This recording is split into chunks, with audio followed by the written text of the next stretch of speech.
Hello everybody. आज हम बहुत ही महत्वपूर्ण प्रश्न करेंगे। प्रश्नावली 6.3 चैप्टर 6 से कक्षा 10वीं की गणित का एनसीईआरटी। ठीक है। इस प्रश्न में क्या पूछा गया है, आकृति 6.35। ये जो आकृति है, ये किताब में इसका नाम 6.35 है। में त्रिभुज ओडीसी समरूप है त्रिभुज ओबीए के साथ में। आपको कोण बीओसी दिया 125 डिग्री, कोण सीडीओ दिया है 70 डिग्री। तो आपको निकालना है कोण डीओसी, कोण डीसीओ और कोण ओएबी, ये कितने होंगे। ठीक है। तो देखिए कौन कौन से कोण निकालना है। डीओसी निकालना है, ये डीओसी मतलब एक तो ये निकालना है, इसको हमने कहा मान लो एक्स है। फिर डीसीओ, डीसीओ मतलब ये कोण आपको निकालना है, मान लीजिए वाई है।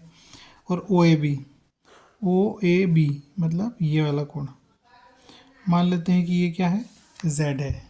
ठीक है। एक्स वाई जेड मानने से क्या है, थोड़ा सा आसान हो जाता है।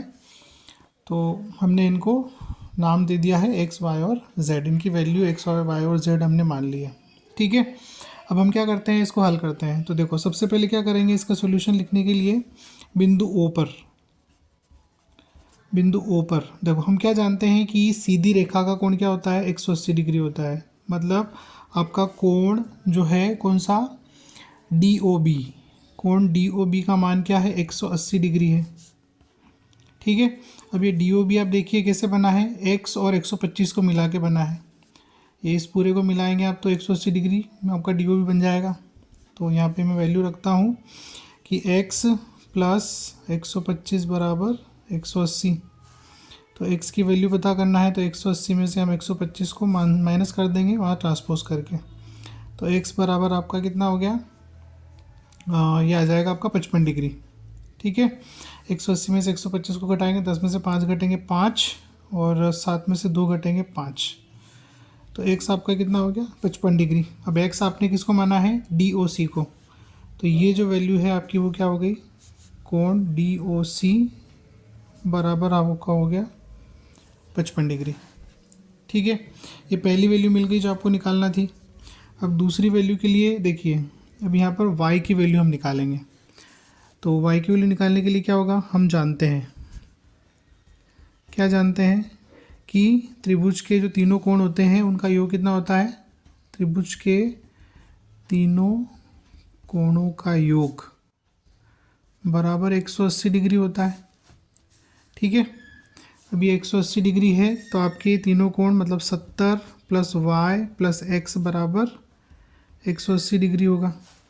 अब देखिए एक्स की वैल्यू हम ऑलरेडी निकाल चुके हैं, तो 70 प्लस वाई प्लस 55 डिग्री बराबर 180। अब इनको जोड़ेंगे आप तो आपको ये 70 और 55 मिलके क्या बनेंगे, 125 बराबर 180। वाई की वैल्यू के लिए हम 125 को ट्रांसपोज कर देंगे राइट साइड में, तो वाई बराबर आपको मिल जाएगा 55 डिग्री। तो इसकी वैल्यू भी क्या है आपकी 55 डिग्री है। ठीक है। अब वाई हमारा कौन सा कोण है, डी सी ओ। ठीक है, ये वाला, तो डी सी ओ। तो यहाँ पर हम लिखेंगे क्या लिख देंगे कि कोण डी सी ओ बराबर हो गया आपका 55 डिग्री। ठीक है। ये दूसरा कोण भी मिल गया। अब तीसरा कोण देखिए आप, यहाँ पर आपको z की वैल्यू निकालना है। ठीक। तो z की वैल्यू निकालने के लिए एक सिंपल सा एक कॉन्सेप्ट होता है। हम जानते हैं कि ये जो ऐसे कोण बनते हैं z में, है ना, कि दो समांतर रेखा उनको एक तिर्यक रेखा काट रही है। तो ये जो कोण होते हैं आपस में क्या होते हैं, बराबर होते हैं। ये कौन से कोण कहलाते हैं, ये अल्टरनेट एंगल्स कहलाते हैं, जिन्हें हम एकांतर कोण कहते हैं हिंदी में। ठीक है। एकांतर कोण बराबर होते हैं। तो आप देखिए इस चित्र में आप देखेंगे यहाँ पर भी ऐसा एक जेड बन रहा है, ये इस प्रकार से। ठीक है। तो y की जो वैल्यू किसके बराबर है, z के बराबर है, और z की वैल्यू y के बराबर है। तो हम यहाँ पर लिखेंगे, यहाँ कोण z जो है आपका वो कोण किसके बराबर है, कोण y के बराबर है। ठीक है। अब z की वैल्यू y के बराबर है, तो z आपका कितना हो गया, z बराबर y की वैल्यू है 55 डिग्री। तो z हमने किसे माना था, ओ ए बी, जो आपका कोण ओ ए बी है उसको माना था। ठीक है। तो यहाँ पर हम लिखेंगे कि कोण ओ ए बी बराबर हो गया 55 डिग्री। तो ये तीनों ही कोण हमने निकाल लिए हैं जो हमसे पूछे गए थे। बहुत ही आसान प्रश्न है और निश्चित रूप से हो सकता है कि आपको इस बार बोर्ड एग्ज़ाम में देखने को मिले।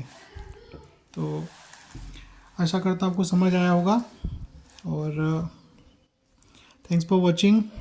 वीडियो को लाइक करें, चैनल को सब्सक्राइब करें, मुझे सपोर्ट करें। Thank you.